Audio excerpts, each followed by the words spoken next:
What is going on, Trash Talkers? We are back with another episode for you. In today's video, we're going to give you our top 5 landing spots for Lamar Jackson. All that and much more coming your way right now!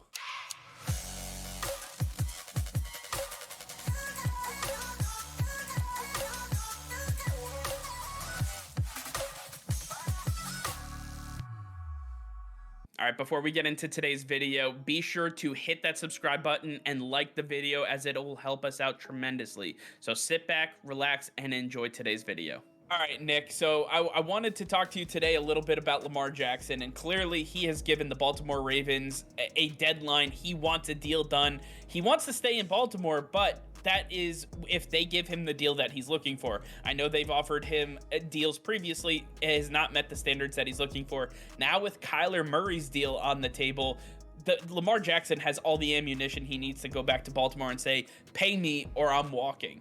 And I think that they're in a bind. So when we take a look at where the Baltimore Ravens are, and you see some of the hauls that we've seen for quarterbacks in years past, and recently we've seen some really, really good trade packages. Nick, I want to talk to you about top 5 landing locations for Lamar Jackson if he gets traded from the Baltimore Ravens. And I'm going to list these off. I want to hear your thoughts on them. I want to start off with a team that is quarterback needy right now, that being the Seattle Seahawks. Nick, what are your thoughts on Lamar Jackson to Seattle? Yeah, I think Lamar Jackson would be a great addition to the Seattle Seahawks. To me, they are a quarterback away from being competitive once again in their division, and I think that he could work very well with DK Metcalf and Tyler Lockett, and they've got some young running backs that could do a lot of damage. I think this offense could be really explosive. Lamar Jackson would be a great addition, but I just don't know if Pete Carroll would be willing to take on a quarterback like Lamar Jackson. If you look back at Pete Carroll's tenure, he has always had a somewhat mobile quarterback, but truly a pocket passer, and Lamar Jackson is just not that. I don't know if Lamar would fit in Pete Carroll's system.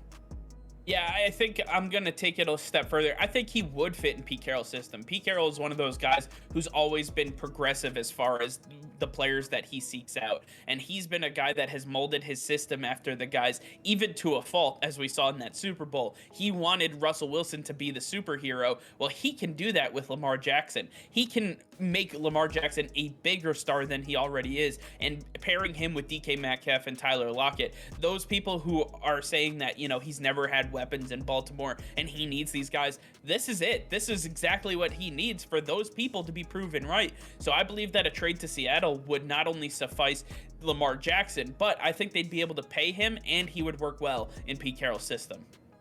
All right, another team I want to talk to you about here would be the New York Giants. The New York Giants are going to war right now with Daniel Jones, but with Brian Daboll at the helm, we know that he likes his quarterbacks, and Lamar Jackson, Brian Daboll on the New York Giants with the wide receiving core that they have and the offensive line they're building. Nick, tell me this is a possibility.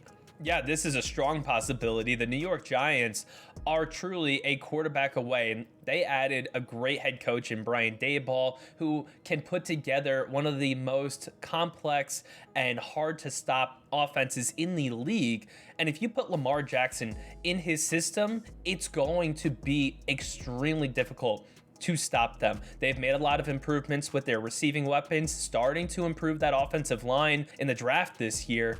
I think that adding Lamar Jackson would improve this team greatly, and they could actually be a threat in the NFC. To me, Lamar Jackson would help Saquon Barkley out, get this run game going to alleviate a lot of that pressure off of him, and Saquon would have a lot of open running lanes to work with, unlike what he has now. And I think that would really help this offense develop the way Giants fans have expected them to for quite some time. Yeah, I think Lamar Jackson in Giants red, white, and blue would be perfect.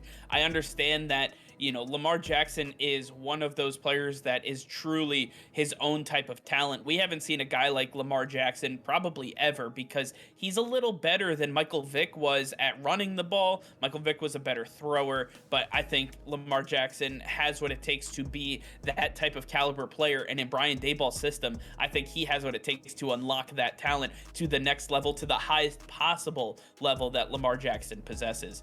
So I like the Giants pick a lot. Nick, I want to talk to you about a team that's very intriguing here, and I want to get your thoughts on this one.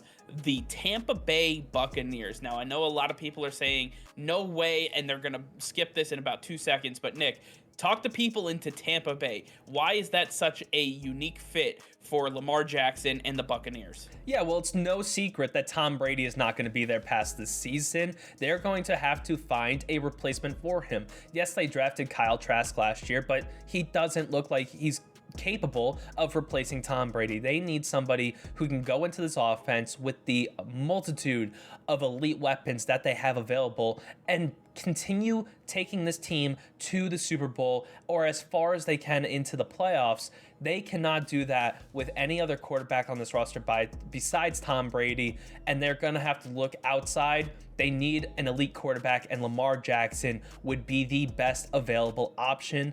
If they want to continue this streak of going deep into the playoffs, this is the move to make, and they've got to pay the big asking price that Baltimore will be putting on the table. Absolutely, and it's worth noting, we're not coming up with the trade packages here, so that would definitely be something completely separate. But to think that Lamar Jackson and Tom Brady being in the same offense, I could almost see a dual quarterback system being played down in Tampa Bay, and having Lamar be just an absolute run and gun style with that offense and really working into that system. They could be a dynamic duo that we've never seen as a dual quarterback system in the NFL before. So I think that'd be really cool, and then he'd be able to fully take over the reins next year when Tom Brady hits the press box. But Nick, I want to talk to you about two more teams, and I want to start off with a team that is looking very high this year, a team that I'm high on personally, and that be the Detroit Lions. What are your thoughts on Lamar Jackson going into Dan Campbell's Detroit system? Yeah, this is an up-and-coming team that is just a couple pieces away, kind of like the other teams we're talking about. But this one's special because, as you mentioned, Dan Campbell is the head coach, and he has some energy that brings the best out of his players. And I think that's what Lamar Jackson needs. He needs a coach like Dan Campbell who's going to bring everything out of him. And when you put Lamar Jackson with DeAndre Swift and the young wide receivers that they collected over the last couple of years, this would be a young team that could grow together and build together. And I think that's what Lamar wants. He doesn't really want a team that he is inheriting. He wants a team that he can say is his own, and that if they succeed, it's because of him.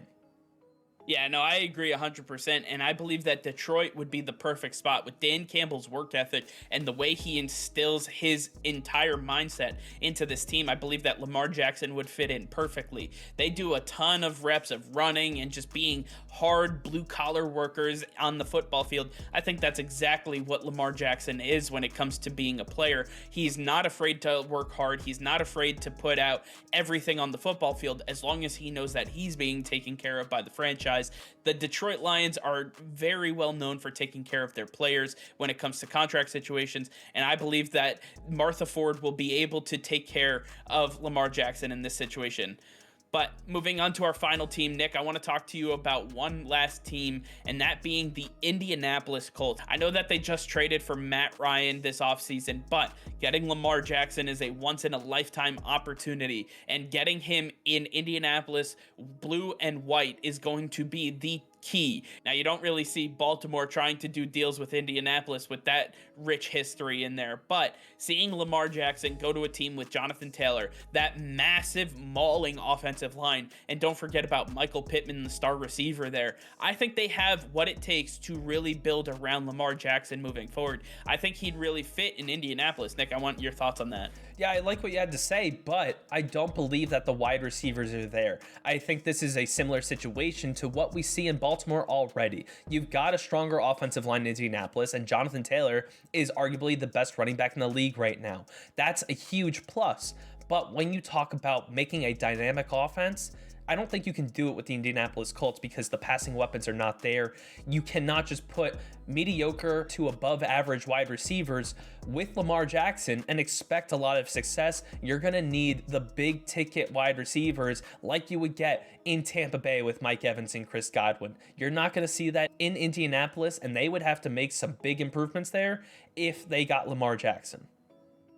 Yeah, I tend to agree with your assessment. I believe that the Indianapolis Colts on their side, they would put up with one more year of not doing so well, maybe barely making the playoffs. But I think Lamar Jackson at least makes them a playoff contender more so than Matt Ryan does at this point. And I believe that they would have what it takes to build around him. It wouldn't necessarily be through the draft, but you see all these offensive free agents that'll be coming up either later this season or coming up next season. I could see a player like Odell Beckham Jr. coming to this team. I could see some of these free agent wide receivers taking their talents to Indianapolis to work with Lamar Jackson and company and really building this thing out. They have the defense, they have the offensive line. They need a quarterback. I think Lamar Jackson could be the missing piece for the Colts moving forward. All right, well, I want to hear from you guys. Let us know in the comments down below where you think Lamar Jackson should be traded if Baltimore decides to move on from him. All right, well, that's going to be all for now. Thank you all for watching. Be sure to like this video and subscribe to the channel if you haven't already. That'll be all. Peace and love.